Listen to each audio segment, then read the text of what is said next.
Par rapport à la discussion que nous venons d'avoir, je dirais que ce qui me paraît assez intéressant dans les éléments qu'on a discutés, c'est le fait par exemple qu'il y a ce livre qui vient de sortir qui s'appelle Is Shame Necessary? A-t-on besoin de la honte?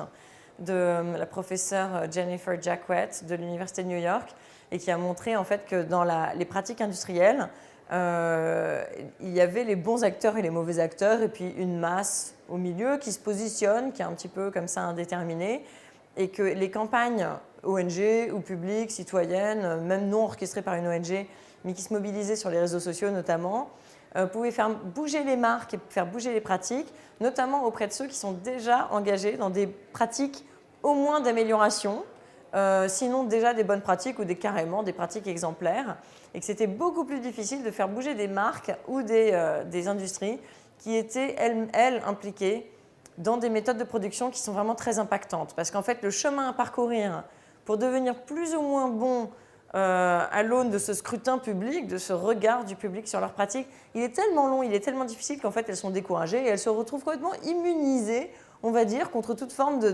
d'impact, d'un dommage réputationnel. Comme ça, les grandes campagnes contre leur nom, ça n'a pas l'air de les faire réagir énormément. Alors qu'une marque est déjà impliquée dans des pratiques assez bonnes ou dans une démarche d'amélioration de ces pratiques, elle va être très sensible à la mobilisation de l'opinion publique dès lors que son nom est mentionné. Donc la leçon à retenir, c'est qu'en gros, il nous faut des bons acteurs et que ces bons acteurs sont ceux qui peuvent faire en gros bouger l'économie et les pratiques et nos modes de consommation comme nos modes de production vers le haut, et qu'on a besoin de champions en fait, c'est toujours pareil. Donc les marques qui se posent la question de savoir si elles ont un intérêt à aller quelque part dans le sens d'une amélioration de leur pratique, elles devraient plus se poser la question. L'autre chose que j'ai retenue, en fait, c'est que c'est ce que je disais, on a passé pas mal de temps à regarder quels étaient les outils pour limiter le dommage réputationnel sur les marques.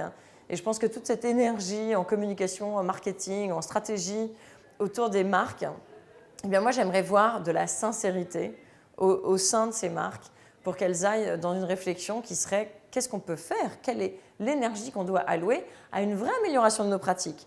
Et non pas à l'effort qu'on peut faire pour limiter le fait que nos mauvaises pratiques sortent, deviennent connues du grand public. Je pense que l'effort il doit aller vers une transformation profonde et sincère des pratiques de l'entreprise, y compris des pratiques sociales, humaines au sein de l'entreprise, pour aller vers du mieux, pour proposer un projet de société qui nous fasse un petit peu rêver. Ensuite, on n'en a pas discuté, mais je pense que c'est important de mentionner. Il existe aujourd'hui un réseau d'entrepreneuriat social. Le premier réseau d'entrepreneuriat social dans le monde, c'est le réseau Ashoka. Et Ashoka milite pour diverses façons de transformer le monde et de mettre l'économie au service de l'humain, et pas seulement au service du profit, au service de l'humain et de la planète. Et y compris par ce qu'ils appellent la co-création, c'est-à-dire avoir à l'intérieur des entreprises ce qu'ils appellent des intrapreneurs sociaux. Donc des gens à l'intérieur de l'entreprise qui pourraient être porteurs d'un projet qui aurait du sens pour l'entreprise, que ce soit au niveau de la modification des rapports sociaux au sein de l'entreprise ou des modes de fabrication, de transformation des produits, etc. Et en fait, ce que j'aimerais voir, moi, c'est justement tous ces individus, comme ça a été rappelé là dans la salle du MEDEF, voir les individus qui forment l'entreprise, les voir prendre la parole au sein de cette grande masse impressionnante qu'est une firme pour dire on peut la transformer de l'intérieur, je suis porteur d'un projet, ils peuvent se rapprocher d'Ashoka pour devenir des intrapreneurs sociaux et transformer l'entreprise de l'intérieur, puisque ça existe, ça a lieu. Danone montre qu'il y a une transformation profonde à l'intérieur de Danone qui a déjà cours. Donc voilà, on peut prendre modèle sur ceux qui sont un peu en avance là-dessus et prendre appui sur ce réseau Ashoka pour lequel j'ai beaucoup d'admiration et que j'ai rejoint. Ils m'ont élu.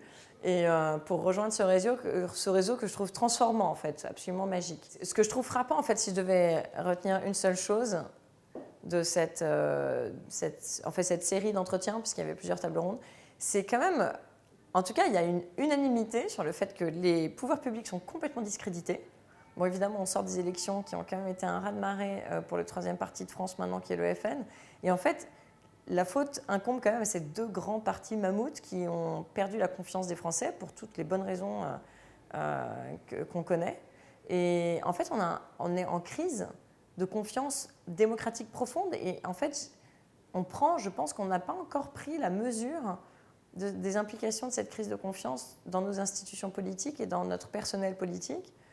Et en fait, on rêve tous de voir sortir de là des têtes sincères, des gens qui sont un peu, selon le souhait de Platon, des justes qui prendraient contre leur volonté parce qu'ils n'ont absolument pas envie du pouvoir, qui seraient au pouvoir. Et il faudrait se forcer à prendre le pouvoir, alors qu'évidemment, personne n'a envie d'aller côtoyer ces individus. On n'a pas envie de passer nos journées avec ceux qui forment aujourd'hui le corpus politique. Il y a évidemment des individus formidables qui savent faire bouger les lignes, mais ils sont en minorité. Et en fait, où ça nous mène, c'est quand même une zone qui commence à devenir un peu sombre dans cette page de l'histoire de France. Et je ne sais pas, je pense que si nos hommes politiques avaient un gramme d'élégance, ils démissionneraient.